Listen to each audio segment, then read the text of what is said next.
So now let's discuss anthropometry, the weight measurement. Here we will discuss the different weights in different pediatric ages. So at birth, the weight is about 3 to 3.5 kilogram. Now in the first 4 months of life, it is 0.75 kilogram per month. That equals to around 3 kilogram. Now in the next 4 months, it is 0.50 kilogram per month. That equals to around 2 kilogram.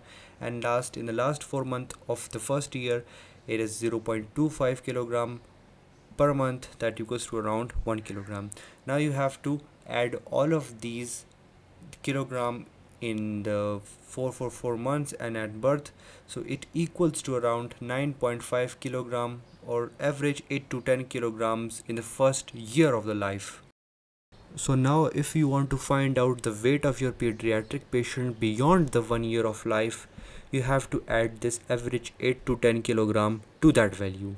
So for example, if you want to find out the weight of your pediatric patient that is of age 3, you have to multiply 3 with 2.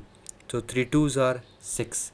So after that 6, you have to add this 8 to 10 weight to that. So 6 plus 8 or 6 plus 10. So the weight is either 14 kilogram or 16 kilogram. This is the average weight that your pediatric patient of age 3 should have.